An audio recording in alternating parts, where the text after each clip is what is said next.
10ನೆಯ ತರಗತಿಯ ಪ್ರೀತಿಯ ವಿದ್ಯಾರ್ಥಿಗಳಿಗೆ ನಿಮ್ಮ ನೆಚ್ಚಿನ ಚಾನಲ್ಗೆ ಸ್ವಾಗತ ಸುಸ್ವಾಗತ. ಪ್ರೀತಿಯ ವಿದ್ಯಾರ್ಥಿಗಳೇ, ಇವತ್ತು ನಾವು unit number 2 at the zoo ಅಥವಾ ಝೂನಲ್ಲಿ ಅಥವಾ ಮೃಗಾಲಯದಲ್ಲಿ ಅನ್ನುವಂತಹ ಈ ಒಂದು ಪಾಠದ ಅರ್ಥವನ್ನು ಕನ್ನಡದಲ್ಲಿ ತಿಳಿಯೋಣ ಬನ್ನಿ.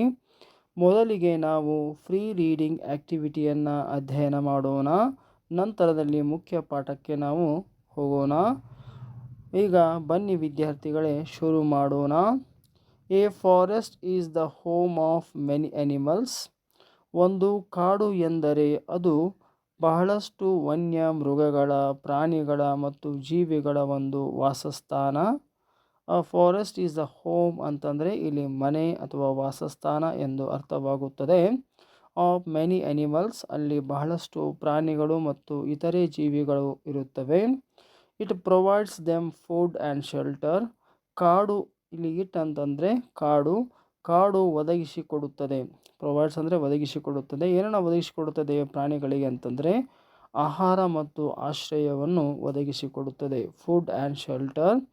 Man depends on the forest in different ways.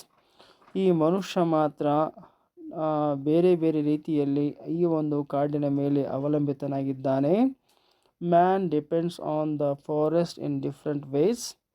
He depends on many forest products to support his living.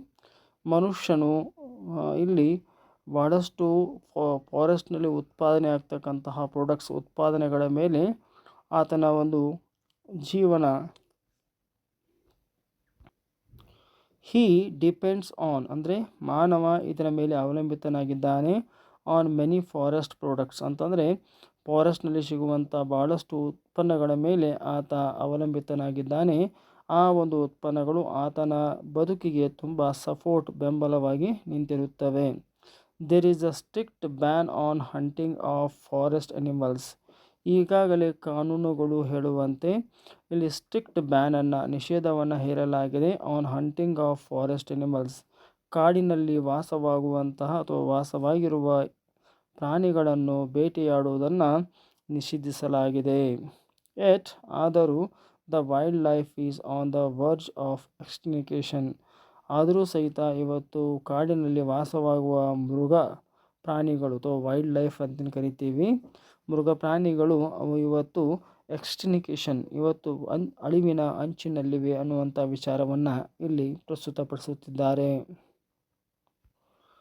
V see that many animals and birds are kept in the zoo. ಇಲ್ಲಿ ನಾವು ನೋಡಬಹುದು, we see that many animals ಅಂದರೆ ಬಹಳಷ್ಟು ಪ್ರಾಣಿಗಳನ್ನು, ಪಕ್ಷಿಗಳನ್ನು ಏನು ಮಾಡಲಾಗಿದೆ ಇವತ್ತು ಝೂನಲ್ಲಿ ಅಂದರೆ ವನ್ಯ ಮೃಗಾಲಯಗಳಲ್ಲಿ ಅವುಗಳನ್ನು ಇಡಲಾಗಿದೆ. A zoo is an attractive place for children. ಇಲ್ಲಿ ವನ್ಯ ಮೃಗಾಲಯ ಅಥವಾ ವನ್ಯ ಅಂದರೆ ವನ್ಯ ಪ್ರಾಣಿಗಳನ್ನು ತಂದು ನಾವೇನು ಹೊರಗಡೆ ತಂದು ಅವನೇನು ಮಾಡ್ತೀವಿ ಝೂನಲ್ಲಿ ಇಡ್ತೀವಲ್ಲ, ಅದು ತುಂಬ ಅಟ್ರಾಕ್ಟಿವ್ ಒಂದು ಸ್ಥಳ, ಅಂದರೆ ಆಕರ್ಷಿತವಾಗಿರ್ತಕ್ಕಂಥ ಒಂದು ಸ್ಥಳ ಮಕ್ಕಳಿಗೆ. And adult people as well, ಅದೇ ರೀತಿಯಾಗಿ ಅಡಲ್ಟ್ ಅಂತಂದರೆ ವಯಸ್ಕ ಜನರಿಗೂ ಸಹಿತ ಅದು ತುಂಬ ಅಟ್ರಾಕ್ಟಿವ್ ಆಗಿರ್ತಕ್ಕಂಥ ಒಂದು ಸ್ಥಳವಾಗಿದೆ. Thousands of people visit zoo every day. ಸಾವಿರಾರು ಜನರು ಇವತ್ತು ವನ್ಯ ಮೃಗಾಲಯಗಳಿಗೆ ಹೋಗಿ ಭೇಟಿ ಕೊಡುತ್ತಾರೆ.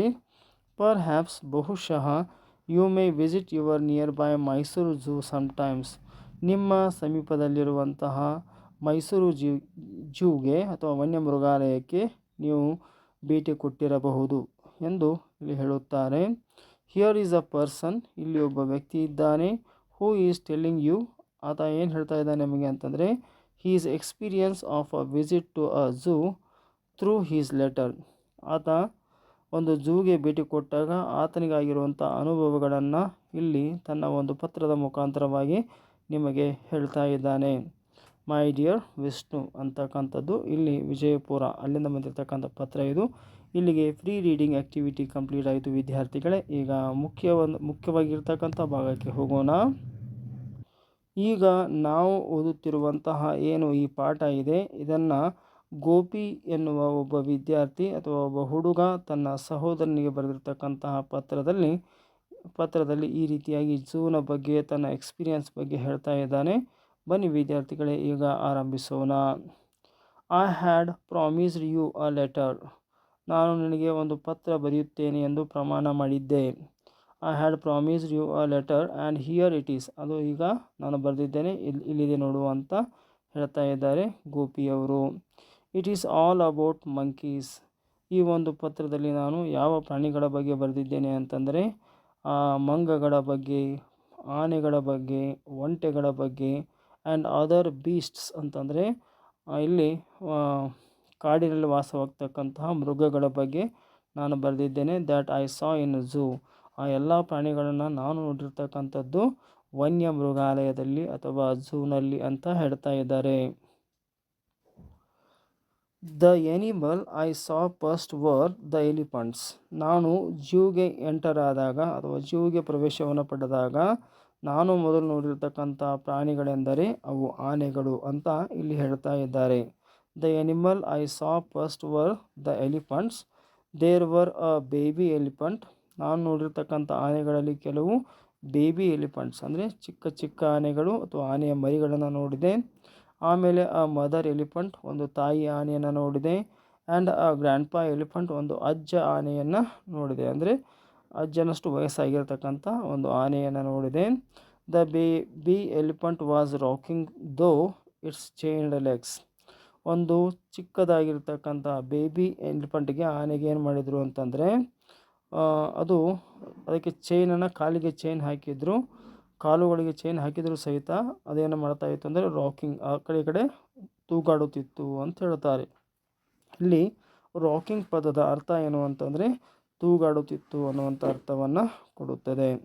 The mother elephant was looking sad. ಆದರೆ ಇಲ್ಲಿ ತಾಯಿಯ ಆನೆ ಏನು ಮಾಡ್ತಾ ಇತ್ತು ಅಂದರೆ ತುಂಬ ದುಃಖದಲ್ಲಿರುವಂತೆ ಇಲ್ಲಿ ಕಾಣಿಸ್ತಾ ಇತ್ತು. ದ ಗ್ರ್ಯಾಂಡ್ಪಾ ಎಲಿಫೆಂಟ್ ಅಂದರೆ ಅಜ್ಜ ಆನೆ ಅಥವಾ ಅಜ್ಜನಷ್ಟು ವಯಸ್ಸಾಗಿರುವಂಥ ಒಂದು ಆನೆ ವಾಸ್ ಸ್ಯಾಡಲ್ಡ್. ಸ್ಯಾಡಲ್ಡ್ ಅಂದರೆ ನಿಮ್ಗೆ ಗೊತ್ತಿರಬೇಕು ಇಲ್ಲಿ ವಿದ್ಯಾರ್ಥಿಗಳೇ, ಇಲ್ಲಿ ಏರಲು ಜೀನು ಹಾಕಿದ ಅಂತ, ಅಂದರೆ ಒಂದು ಆನೆ ಮೇಲೆ ಹತ್ತಲಿಕ್ಕೆ ಬೇಕಾಗಿರ್ತಕ್ಕಂಥ ವ್ಯವಸ್ಥೆ ಮಾಡಿರ್ತಕ್ಕಂಥದಕ್ಕೆ ನಾವೇನಂತೀವಿ ಅಂದರೆ ಸ್ಯಾಡಲ್ಡ್ ಅಂಥೇಳಿ ಕರಿತಾ ಇದ್ದೇವೆ. ಆ್ಯಂಡ್ ಗ್ರಿತ್ಡ್ ಅಂತ ಹೇಳ್ತಾರೆ. ಗ್ರಿತ್ಡ್ ಅಂದರೆ ಇಲ್ಲಿ ಬೆಲ್ಟಿನಿಂದ ಬೆಗೆದಿದ್ರೆ ಅದನ್ನು ಮನುಷ್ಯರ ಹತ್ತಲಿಕ್ಕೆ, ಅದ್ರ ಮೇಲೆ ಕೂತ್ಕೊಳ್ಳಿಕ್ಕೆ ಬೇಕಾಗಿರ್ತಕ್ಕಂಥ ವ್ಯವಸ್ಥೆ ಬೇಕಲ್ಲ, ಆ ವ್ಯವಸ್ಥೆಗೆ ನಾವೇನಂತೀವಿ ಇಲ್ಲಿ ಗ್ರಿತ್ಡ್ ಅಂದರೆ ಅದನ್ನು ಬೆಲ್ಟಿನಿಂದ ಬಿಗಿದಿದ್ದರು ಅಂತ ಅರ್ಥ. With his ಟ್ರ್ಯಾಪಿಂಗ್ಸ್. ಟ್ರ್ಯಾಪಿಂಗ್ಸ್ ಅಂದರೆ ಏನು ತಿಳ್ಕೋಬೇಕು, ಅಲಂಕಾರದ ಸಾಧನಗಳನ್ನು ಸಹಿತ ಅದಕ್ಕೆ ಸಜ್ಜು ಮಾಡಿ ಹಾಕಿದ್ರು. ಯಾವುದಕ್ಕೆ ಅಂತಂದರೆ ಅಜ್ಜ ಆನೆಗೆ ಅಂತ ಹೇಳ್ತಾರೆ. ಮುಂದೆ ಏನಾಯ್ತು ಅಂತ ನೋಡೋಣ ವಿದ್ಯಾರ್ಥಿಗಳೇ. ಗರ್ತಡ್ ವಿತ್ ಹೀಸ್ ಟ್ರ್ಯಾಪಿಂಗ್ಸ್. ಟ್ರ್ಯಾಪಿಂಗ್ಸ್ ಅಂದರೆ ನಿಮ್ಗೆ ಅರ್ಥ ಆಯ್ತಲ್ಲ, ಅದು ಅಲಂಕಾರದ ಸಾಧನಗಳನ್ನು ಅದಕ್ಕೆ ಸಜ್ಜುಗೊಳಿಸಿದ್ದರು ಅಂತ ಅರ್ಥ. ದ ಕೀಪರ್ ಅಂದರೆ ಯಾರಪ್ಪ, ಇಲ್ಲಿ ಪ್ರಾಣಿಗಳನ್ನು ನೋಡಿಕೊಳ್ಳುವವರನ್ನು ನಾವು ಕೀಪರ್ ಅಂತ ಕರೀತಾ ಇದ್ದೇವೆ. The keeper had unchained its leg. ಆ ಗ್ರ್ಯಾಂಡ್ಪಾ ಎಲಿಫೆಂಟ್ ಇತ್ತಲ್ಲ, ಅದಕ್ಕೇನು ಮಾಡಿದ ಅಂತಂದರೆ ಕೀಪರ್, ಆನೆ ನೋಡಿಕೊಳ್ಳುವವನು, ಅದರ ಚೈನನ್ನು ಕಟ್ಟಿದ್ನಲ್ಲ ಅದನ್ನು ಈಗ ಅನ್ಚೈನ್ಡ್, ಅದನ್ನು ತೆಗೆದು ಹಾಕಿದ, ಅಂದರೆ ಕಟ್ಟಿದ್ದನ್ನು ಉಚ್ಚಿದ ಅಂತ ಅರ್ಥ. It's legs. And the elephant was moving about with a cargo of excited children on its back. ಈಗ ಆ ಒಂದು ಅಜ್ಜ ಆನೆ ಏನು ಮಾಡಿತು ಅಂದರೆ ಎಲಿಫೆಂಟ್ ವಾಸ್ ಮೂವಿಂಗ್, ಈಗ ಅದು ಚಲಿಸ್ತಾ ಇದೆ. ಅಬೌಟ್ ವಿತ್ ಅ ಕಾರ್ಗೋ ಅಂತ ಹೇಳ್ತಾರೆ ಇಲ್ಲಿ ಕಾರ್ಗೋ ಅಂದರೆ ವಿದ್ಯಾರ್ಥಿಗಳ ಸಮೂಹ ಅಂತ ತಿಳ್ಕೋಬೇಕು. ಆ ವಿದ್ಯಾರ್ಥಿಗಳ ಸಮೂಹ ತುಂಬ ಉತ್ಸಾಹದಲ್ಲಿತ್ತು, ತುಂಬ ಒಂದು ಉತ್ಸಾಹದಲ್ಲಿ ಆ ಮಕ್ಕಳು ಇದ್ದರು ಅಂತ ಹೇಳ್ತಾರೆ. ಆ ಉತ್ಸಾಹದಲ್ಲಿರ್ತಕ್ಕಂಥ ಮಕ್ಕಳನ್ನು ತನ್ನ ಬೆನ್ನ ಮೇಲೆ ಕೂರಿಸಿಕೊಂಡು ಏನು ಮಾಡ್ತಾ ಇತ್ತದು, ಆ ಮಕ್ಕಳನ್ನು ಕರ್ಕೊಂಡು ಹೋಗ್ತಾ ಇತ್ತು ಅಂತ ಹೇಳ್ತಾರೆ. Excited children on its back. At this site, ಈ ಒಂದು ದೃಶ್ಯ, ಐ ವಾಸ್ ರಿಮೈಂಡೆಡ್. ಯಾವಾಗ ಮಕ್ಕಳು ಆ ಆನೆಯ ಮೇಲೆ ಕೂತ್ಕೊಂಡಿರ್ತಕ್ಕಂಥ ದೃಶ್ಯವನ್ನು ನಾನು ನೋಡಿದೆ, ಐ ವಾಸ್ ರಿಮೈಂಡೆಡ್ ಅಂತಂದರೆ ಇಲ್ಲಿ ಗೋಪಿಯ ಸಹೋದರನಿಗೆ ಏನು ನೆನಪಾಗ್ತಾ ಇದೆ ಅಂತಂದರೆ ಅವ್ರು ಹೇಳ್ತಾರೆ, I was reminded of the ambition of my childhood. ಅವರು ಚಿಕ್ಕವರಿದ್ದಾಗ ಅವರು ಸಹಿತ ಒಂದು ಗುರಿಯನ್ನು ಇಟ್ಕೊಂಡಿದ್ರಂತೆ, ನಾನು ಆನೆಯ ಬೆನ್ನ ಮೇಲೆ ಕೂತ್ಕೋಬೇಕು ಅನ್ನುವಂಥ ಗುರಿಯನ್ನು ಇಟ್ಕೊಂಡಿದ್ರಂತೆ. To ride on an elephant. ಆ ಆನೆ ಮೇಲೆ ಕೂತು ಒಂದು ಸವಾರಿ ಮಾಡಬೇಕಂತ ಒಂದು ಗುರಿ ಅವರದ್ದಾಗಿತ್ತಂತೆ. ಬಟ್ ಅಲಾಸ್, ಆದರೆ ಅಯ್ಯೋ, I was no longer a child. ಆದರೆ ಇವತ್ತು ಅವರು ಮಗುವಾಗಿಲ್ಲ ಅಂದರೆ ಈಗ ಅವರು ಎಲ್ಡರ್ ಆಗಿದ್ದಾರೆ ಅಥವಾ ನಾವೇನು ಹೇಳ್ತೀವಿ ವಯಸ್ಸಾಗಿದೆ ಅವರಿಗೆ ಅಂತ ಹೇಳಬಹುದು. ಓಕೆ, ತುಂಬ ವಯಸ್ಸಾಗಿದೆ ಅಂದರೆ 40-50 ವರ್ಷ ಆಗಿರಬೇಕು, ಅಷ್ಟು ದೊಡ್ಡ ವ್ಯಕ್ತಿಯಾಗಿದ್ದಾರೆ ಅವರಿಗೆ. ಹೀಗಾಗಿ ಆನೆ ಮೇಲೆ ಕೂತ್ಕೊಳ್ಳೋಕ್ಕೆ ಅವರಿಗೆ ಈಗ ಆಸಕ್ತಿ ಇಲ್ಲ. ನೆಕ್ಸ್ಟ್ ಮುಂದೆ I moved on to see the camels. ನಾನು ಹಾಗೆ ಆನೆಗಳನ್ನ ನೋಡ್ಕೊಂಡು ಏನು ಮಾಡಿದೆ, ಮುಂದಕ್ಕೆ ಹೋದಾಗ ಅಲ್ಲಿರ್ತಕ್ಕಂಥವುಗಳು ಏನಿದೆ ಕ್ಯಾಮಲ್ಸ್ ಅಂದರೆ ಒಂಟೆಗಳು ಅಂತ ಹೇಳ್ತೀವಿ. How ugly the beast are, ನೋಡೋದಕ್ಕೆ ಎಷ್ಟು ಅಸಹ್ಯವು ಅಂತ ಹೇಳ್ತಾರೆ ಅವರು. ಒಂಟೆಗಳು ನೋಡೋದಕ್ಕೆ ತುಂಬ ಅಸಹ್ಯವಾಗಿದ್ದವು ಅಂತ ಹೇಳ್ತಾರೆ. How ugly the beast are but they looked kind and good. ಆದರೂ ಸಹಿತ ಅವು ನೋಡೋದಕ್ಕೆ ಅಸಹ್ಯವಾಗಿದ್ದರೂ ಸಹಿತ ಅವು ತುಂಬ ದಯಾಳುವಾಗಿದ್ದು ಮತ್ತು ಒಳ್ಳೆಯ ಒಂದು ಒಂಟೆಗಳಾಗಿದ್ದವು ಅಂತ ಸಹಿತ ಅವ್ರು ಹೇಳ್ತಾರೆ. ನೆಕ್ಸ್ಟ್ ಬರ್ತೀವಿ ನಾವು ನಿಯರ್ ಬೈ ಅಂದರೆ ಅದರ ಸಮೀಪದಲ್ಲಿ, ಒಂಟೆಗಳ ಸಮೀಪದಲ್ಲಿ ನಿಯರ್ ಬೈ ವಾಸ್ ಆ್ಯನ್ ಆ್ಯಂಟಲೋಫ್. ಅಲ್ಲೇ ಸಮೀಪದಲ್ಲಿ ಏನಂತಂದರೆ ಒಂದು ಆ್ಯಂಟಲೋಫ್ ಅಂತೀವಿ ನಾವು. ಆ್ಯಂಟಲೋಫ್ ಅಂದರೆ ಏನು ಬೇರೆ ಅಲ್ಲ, ಜಿಂಕೆ ಜಾತಿಯ ಪ್ರಾಣಿ ಅಂತ ಕರಿತೀವಿ. ಅದರ ನೀವು ಇಲ್ಲಿ ಪಕ್ಕದಲ್ಲಿ ಚಿತ್ರ ಕೊಟ್ಟಿದ್ದಾರಲ್ಲ, ಅದನ್ನು ನೀವು ನೋಡ್ಕೋಬೋದು. ಆ ಚಿತ್ರದಲ್ಲಿ ಆ್ಯಂಟಲೋಫ್ ಚಿತ್ರವನ್ನು ಕೊಟ್ಟಿದ್ದಾರೆ. ಅದು ಜಿಂಕೆಯ ಒಂದು ರೀತಿಯ ಒಂದು ಪ್ರಾಣಿ, ಅದು ಆ ಜಿಂಕೆಯನ್ನು ಹೋಲ್ತಕ್ಕಂಥ ಒಂದು ಪ್ರಾಣಿಯಾಗಿರುತ್ತೆ. ಸೊ ಆ್ಯಂಟಲೋಪ್ ಫೆಡ್ಡಾಕ್ ಅಂದರೆ ಇಲ್ಲಿ ಆವರಣ ಅಂತ ತಿಳ್ಕೊಬೇಕು. ಫೆಡ್ಡಾಕ್ ಆ್ಯಂಡ್ ಐ ವೆಂಟ್ ದೇರ್, ಅಲ್ಲಿ ನಾನು ಹೋದೆ. ಐ ಸಾ ವೆರಿ ಯಂಗ್ ಆ್ಯಂಟಲೋಫ್, ಅಲ್ಲಿ ಹೋದಾಗ ನನಗೆ ಒಂದು ಭಾಳಷ್ಟು ಕಿರಿಯ ವಯಸ್ಸಿನ ಒಂದು ಆ್ಯಂಟಲೋಫ್ ನೋಡಲು ಸಿಕ್ಕಿತು ಅಂತ ಹೇಳ್ತಾರೆ. I saw very young antelope racing madly ಅಂದರೆ ಓಡಾಡ್ತಾ ಇತ್ತು ಅಂತ ಅರ್ಥ. ಅಂದರೆ ಹುಚ್ಚಿನ ಥರ ಓಡಾಡ್ತಾ ಇತ್ತು ಅಂತ, ಅರೌಂಡ್ ಸುತ್ತಲೂ ಅಂತ ಹೇಳ್ತಾರೆ. ಅದ್ರ ಸುತ್ತಲೂ ಅಂದರೆ ಮರ ಇತ್ತಲ್ಲ, ಆ ಮರ ಸುತ್ತಲೂ ಅದು ಓಡಾಡ್ತಾ ಇತ್ತು. ಇಟ್ ಲೀಫ್ಡ್, ಅದು ನೆಗಿತಾ ಇತ್ತು. ಸ್ಪ್ರ್ಯಾಂಗ್ ಅಂದರೆ ಇಲ್ಲಿದು ನೆಗೆಯೋದು ಅಥವಾ ಜಿಗಿಯೋದು ಅಂತ ಅರ್ಥ ಆಗುತ್ತೆ. ಲೀಪ್ಡ್ ಅಂದರೆ ಜಿಗಿಯೋದು, ಸ್ಪ್ರ್ಯಾಂಗ್ ಅಂದರೆ ಹಾರಿ ನೆಗೆಯೋದು ಅಂತ ಕರೀತೇವೆ ನಾವು. ಹಾಗೆ ಅದು ಹಾರಿ ನೆಗಿತಾ ಇತ್ತು ಅಂತ. ಯಾವುದು ಆ್ಯಂಟಲೋಪ್ ಅಂತಕ್ಕಂಥ ಒಂದು ಯಂಗ್ ಆ್ಯಂಟಲೋಪ್, ಕಿರಿಯ ವಯಸ್ಸಿನ ಒಂದು ಆ್ಯಂಟಲೋಪ್ ಅಂತ ಹೇಳ್ಬೋದು. ಚಿರತೆ ಜಾತಿಯ ಒಂದು ಪ್ರಾಣಿ ಅಂತ ಹೇಳ್ಬೋದು. ಜಿಂಕೆ ಜಾತಿಯ ಒಂದು ಪ್ರಾಣಿ ಅಂತ ಹೇಳ್ಬೋದು. ನೋಡಿ ಏನು ಮಾಡ್ತಾ ಇತ್ತದು ಅಂಥೇಳಿ. Sprang and round and round and round, ಅದು ಅಲ್ಲೇ ಹಾಕ್ತಾನೇ ಇತ್ತು. ಪಾಸ್ಟರ್ ಆ್ಯಂಡ್ ಪಾಸ್ಟರ್, ವೇಗವಾಗಿ, ಅತಿ ವೇಗವಾಗಿ ಅದು ಏನು ಮಾಡ್ತಾ ಇತ್ತು ಅಂದರೆ ಅಲ್ಲೇ ಹಾಕ್ತಾ ಇತ್ತು ತಾ ಇರುವಂಥ ಸ್ಥಳದಲ್ಲಿ. ಆಫ್ಟರ್ ಅ ವೈಲ್, ಅದಾದ ನಂತರ ಸ್ವಲ್ಪ ಸಮಯದಲ್ಲಿ ಇಟ್ ಸ್ಟಾಪ್ಡ್, ಅದು ಸುತ್ತ ಹಾಕುವುದನ್ನು ಅಥವಾ ನೆಗೆಯೋದನ್ನು ಜಿಗಿಯೋದನ್ನು ನಿಲ್ಲಿಸಿಬಿಡ್ತು. It stopped all of a sudden, ಒಮ್ಮೆದೊಮ್ಮೆಗೆ ಅದು ನಿಲ್ಲಿಸ್ತು.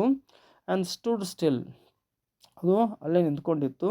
ನನ್ the worse of its antics, ಅದಕ್ಕೇನೂ ಆಗಿರಲಿಲ್ಲ. ಅಷ್ಟೆಲ್ಲ ಓಡಾಡಿದ್ರು, ಅಷ್ಟೆಲ್ಲ ನೆಗೆದಿದ್ರು ಸಹಿತ ಅದಕ್ಕೇನೂ ಆಗಿರಲಿಲ್ಲ. ದೆನ್ ಇಟ್ ಟಂಬಲ್ ಡೌನ್, ಆಮೇಲೆ ಅಲ್ಲೇ ಇರ್ತಕ್ಕಂಥ ಒಂದು ಹುಲ್ಲಿನ ಒಂದು ರಾಶಿಯ ಮೇಲೆ ಟಂಬಲ್ಡ್ ಅಂತಂದರೆ ಎಡವಿ ಮಲ್ಕೊಳ್ತು ಅಂತ ಹೇಳ್ಬೋದು ನಾವು. It tumble down in a very middle of the heap of grass, ಅಲ್ಲಿ ಒಂದು ಗ್ರಾಸ್ ಅಥವಾ ಹುಲ್ಲಿನ ಒಂದು ರಾಶಿ ಇತ್ತು, ಆ ರಾಶಿನ ಮಧ್ಯದಲ್ಲಿ ಅದು ಮಲಗಿಕೊಂಡಿತು. And as I left the place, ಆ ಒಂದು ಸ್ಥಳವನ್ನು ನಾನು ಬಿಟ್ಟೆ. I saw it fast asleep there ಅಂದರೆ ಆ ಒಂದು ಆ್ಯಂಟಲೋಪ್ ಏನೈತಲ್ಲ ಯಂಗ್, ಆ ಆ್ಯಂಟಲೋಪ್ ಏನು ಮಾಡ್ತಲ್ಲೇ ಗಾಢ ನಿದ್ರೆಗೆ ಜಾರಿತು ಅಂತ ಹೇಳ್ತಾ ಇದ್ದಾರೆ. Not for of var dear, ಅಲ್ಲಿಂದ ಒಂದಿಷ್ಟು ಜಿಂಕೆಗಳನ್ನು ದೂರ ಇರಲಿಲ್ಲ. ಜೊತೆಗೆ ಕ್ರೇನ್ಸ್ ಅಂತಕ್ಕಂತಹ ಪಕ್ಷಿ ಅಂತ ಬರುತ್ತೆ. ಕ್ರೇನ್ಸ್ ಅಂತ ಬಾತುಕೋಳಿ ಅಂತ ಕರಿತೀರಿ ನೀವು, ಅಂತಹ ಪಕ್ಷಿ. ಆ್ಯಂಡ್ ಸ್ಟ್ರೋಕ್ಸ್, ಅವು ಸಹಿತ ಆ ಒಂದು ಬಾತುಕೋಳಿ ಜಾತಿಗೆ ಸೇರಿರ್ತಕ್ಕಂತಹ ಪಕ್ಷಿಗಳು, ಅವು ಅಲ್ಲೇ ಇದ್ದವು ಸಮೀಪದಲ್ಲಿ ಅಂತ ಹೇಳ್ತಾರೆ. ದ ಡೀರ್ ವರ್ ರೋಂಪಿಂಗ್, ಅಥವಾ ಇಲ್ಲಿ ಡೀರ್ ಏನು ಮಾಡೋದು ಅಂದರೆ ರೋಂಪಿಂಗ್ ಮಾಡ್ತಾ ಇದ್ವು ಅಂತ. ರೋಂಪಿಂಗ್ ಅಂದರೆ ನಿಮ್ಗೆ ಗೊತ್ತಾಗುತ್ತಲ್ಲ, ರಾಂಪಿಂಗ್ ಅಂತ ಕರಿಬೋದು. ಆಟವಾಡುವುದು ಅಥವಾ ಓಡಾಡುವುದು ಅಂತ ಅರ್ಥವನ್ನು ಕೊಡ್ತಕ್ಕಂಥದ್ದು. ಅಲ್ಲಿರ್ತಕ್ಕಂಥ ಜಿಂಕೆಗಳು ಓಡಾಡ್ತಾ ಇದ್ವು ಅಂತ ಅರ್ಥ. ಮತ್ತು ಹೇಳ್ತಾರೆ cranes were having their daily wing exercise ಅಂತ ಹೇಳ್ತಾರೆ. ಕ್ರೇನ್ಸ್ ಅಂದರೆ ಗೊತ್ತಾಗುತ್ತಲ್ಲ ನಿಮಗೆ, ಬಾತುಕೋಳಿ ಅಂತ ಕರಿತೇವೆ.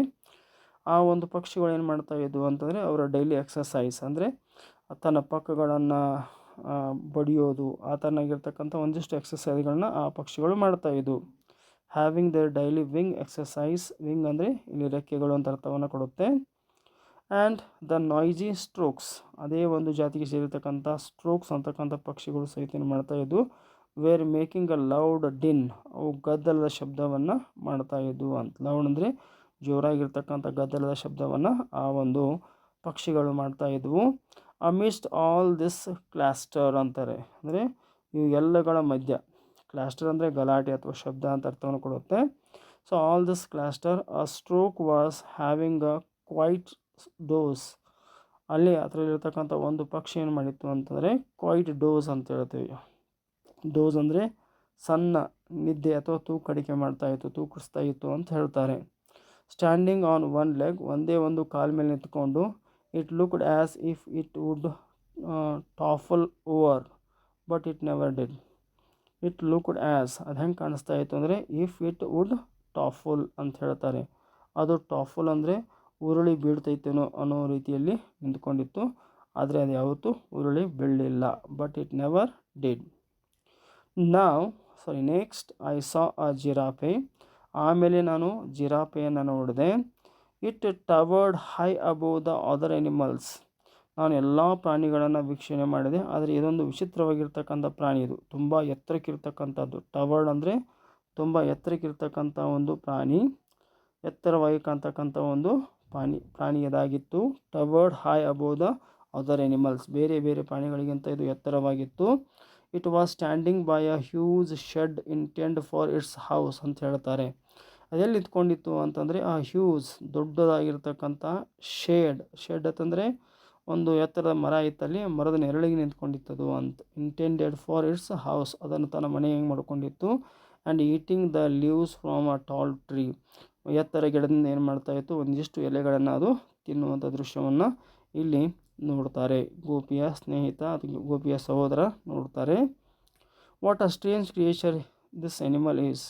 ಇದನ್ನು ನೋಡಿರ್ತಕ್ಕಂತಹ ಗೋಪಿಯ ಸಹೋದರನಿಗೆ ಇದು ವಿಚಿತ್ರವಾದಂಥ ಒಂದು ಪ್ರಾಣಿ ಅಂತ ಆತನಿಗೆ ಅನಿಸುತ್ತೆ. ವಾಟ್ ಅ ಸ್ಟ್ರೇಂಜ್ ಅಂದರೆ ವಿಚಿತ್ರವಾದಂಥ ಪ್ರಾಣಿ ಅಥವಾ ಅಪರಿಚಿತವಾದಂಥ ಪ್ರಾಣಿ ಅಂತ ಅನಿಸುತ್ತೆ. ಕ್ರಿಯೇಚರ್ ದಿಸ್ ಎನಿಮಲ್ ಈಸ್ ಅಂತ ಅನಿಸುತ್ತೆ. ಮುಂದೆ ದೇರ್ ವರ್ ಲಾಯನ್ಸ್, ಅಲ್ಲಿ ಸಿಂಹಗಳಿದ್ವು, ಹುಲಿಗಳಿದ್ವು. ಪೋಲಾರ್ ಬಿಯರ್ಸ್ ಅಂದರೆ ಧ್ರುವೀಯ ಕರಡಿಗಳು ಅಂತ ಕರಿತೀವಿ, ಆ ಧ್ರುವೀಯ ಕರಡಿಗಳಿದ್ವು. ಮಂಗಗಳಿದ್ವು. ಆ್ಯಂಡ್ ಅದರ್ ಬೀಸ್ಟ್ಸ್, ಮತ್ತು ಇನ್ನು ಬೇರೆ ಬೇರೆ ಮೃಗಗಳು ಅನ್ನೋದಕ್ಕೆ ನಾವು ಬೀಸ್ಟ್ ಅಂತ ಕರಿತೀವಿ, ಮೃಗಗಳಿದ್ವು. In the zoo there were many beautiful and colourful parrots, ಅಲ್ಲಿ ಅತ್ಯಂತ ಸುಂದರವಾಗಿರ್ತಕ್ಕಂತಹ ಮತ್ತು ವಿವಿಧ ಬಣ್ಣಗಳಿಂದ ಕೂಡಿರ್ತಕ್ಕಂತಹ ಪ್ಯಾರಟ್ಸ್ಗಳನ್ನು, ಗಿಳಿಗಳನ್ನು ಅವರು ನೋಡಿದರು.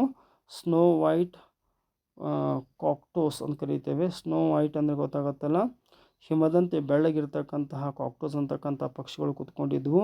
ಆ್ಯಂಡ್ ಪನ್ನಿ ಡಕ್ಸ್, ಇನ್ನು ಕೆಲವು ಪನ್ನಿ ಅಂದರೆ ಮೋಜು ಮಾಡ್ತಕ್ಕಂಥ ಕೆಲವೊಂದಿಷ್ಟು ಡಕ್ಸ್, ಹಂಸ ಪಕ್ಷಿಗಳನ್ನು ನೋಡಿದರು.